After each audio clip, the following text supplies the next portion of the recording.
Hoy en Observatorio están con nosotros el doctor Malaquías López del Departamento de Salud Pública y Angélica Palomino, estudiante, ambos de la Facultad de Medicina de la Universidad Nacional Autónoma de México.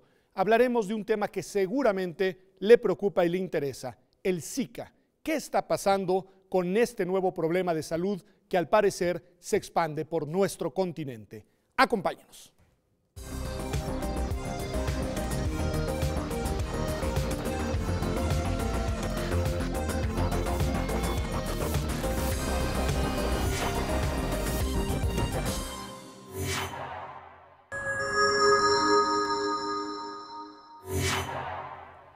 Pues estamos aquí en nuestra sección Desde el Aula, como usted sabe, para abrir el programa. En este caso estamos con Itzel Arco y vamos a hablar, Itzel, de los datos, ¿no? De los datos. ¿Qué está pasando con el tema del Zika?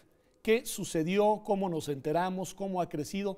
¿Por qué se vuelve noticia en tan poco tiempo un fenómeno del que hasta hace algunas semanas no teníamos ningún conocimiento? Sí, pues primero un gusto estar aquí. Y el virus del Zika, de hecho, no es nuevo. Este tuvo su origen en 1947 en África, exactamente en Uganda, y se detectó específicamente en los bosques de Zika, de ahí viene el nombre. Ah, interesante, los bosques de Zika. Sí. Zika es algún tipo de... Es un tipo de árbol, exactamente. Árbol, ¿okay? Entonces, este virus se equipara tanto como la fiebre amarilla, también se equipara al dengue. Y este virus se fue expandiendo desde África, también surgió en Indonesia, también en las islas francesas y después llegó a Brasil, que es donde últimamente ha tenido gran relevancia.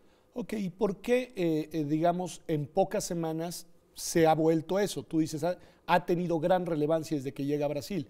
Bueno, si nos explicas que en realidad se trata de un fenómeno que ya tenía tiempo con presencia en el mundo, que no es de origen, digamos, sudamericano, que ya había tenido presencia en otros países, ¿por qué ahora ha cobrado tanta relevancia pública?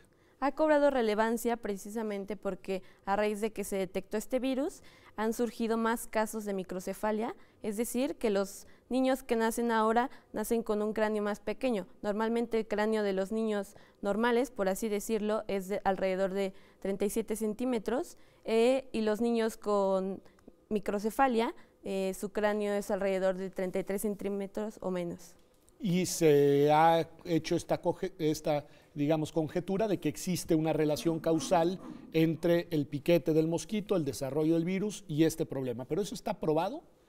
No, mira, exactamente, como todos los datos ahorita no son tan ciertos, porque esta, digamos, epidemia va surgiendo apenas, no se tiene como datos específicos que se correlacione, pero es muy probable que por este virus sí se provoque que los niños nazcan con microcefalia. Okay. La probabilidad sí existe, la preocupación también, y por lo mismo hay esta serie de informaciones, digamos, preventivas. Además, en Brasil ha habido incluso un llamado oficial a que las mujeres intenten no embarazarse, pero el problema también se ha expandido hacia Colombia. Ahí también las cifras son algo, digo, dignas de llamar la atención, ¿no?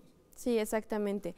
Sobre todo el problema es que en estos países en los que está surgiendo más problemas con los fetos con microcefalia, está penado el aborto. Entonces, esa es una difícil decisión en que las mujeres deben decidir si no pueden decidir en abortar y por lo tanto van a tener que tener, como por ejemplo, hijos con microcefalia, que lamentablemente muchos fallecen al nacer y otros tienen que tener tratamientos de por vida.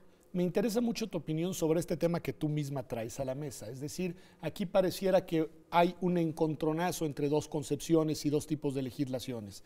Tú dices, tienes un problema potencial, no probado, hay que decirlo, pero de salud que podría afectar el desarrollo de los, fetos, digamos, en proceso de desarrollo por la causa del virus del Zika, y al mismo tiempo tenemos una legislación penal en estos países que prohíbe la decisión de interrumpir un embarazo, que sería una manera, pues digamos, de enfrentar una situación como la que se está verificando. ¿Cuál es tu opinión? ¿Cómo debería de ser un diseño institucional que pudiera dar respuesta a estas dos, digamos, situaciones? Pues sobre todo sabemos que todas las personas tienen derechos sexuales y reproductivos y por lo tanto esto va relacionado a que ellas tienen decisión, libre decisión sobre sus cuerpos y por lo tanto, si por ejemplo un feto que viene mal y que no es viable, la mujer tiene todo el derecho de decidir abortar. Y el problema en estos estados es precisamente como en Brasil y Colombia, que solamente se permite el aborto, por ejemplo, en casos de violación. Entonces, tú estás a favor de la despenalización del aborto, Sí. digamos, ¿no? Bueno, digo, para decir el dato con claridad, yo también, pero pues hay que decir la cosa expresa. Y como dices, no solo por coyunturas de esta naturaleza, sino por razones que tienen que ver con el libre ejercicio de la autonomía de las mujeres. Una pregunta adicional que tiene que ver con las respuestas por parte de las autoridades. Desde tu punto de vista, sé que no eres experta en cuestiones de salud pública, estará el doctor Malaquías López acá con nosotros en unos minutos, pero ¿cuál debería de ser una estrategia por parte de un Estado para atender una, digamos, amenaza, por no decirlo de otra forma, como la que al parecer se cierne sobre nuestros países? Sobre todo darle más importancia a las mujeres embarazadas, precisamente. O sea, si se detecta que las mujeres embarazadas están sufriendo anomalías en sus fetos, debe prepararse a todo el sistema de salud. Y si no, supongamos que no se prueba esta vinculación y que lo único que enfrentamos es, digamos, un virus similar a otros que ya han habido, pongo como un ejemplo típico el dengue, ¿cuál debería de ser la política pública para atender el tema? Pues sobre todo campañas, ¿no? Para, por ejemplo, prevenir que nos contagiemos por este virus. Sé que son muy básicas las campañas que dicen como sí, usa antirrepelente o no permitas que se estanque agua, pero por ejemplo que también se mantenga más informada la población y sobre todo dar informes ciertos y verídicos. Yo creo que esto último que dices en verdad es la clave, es una de las claves, no la solución total.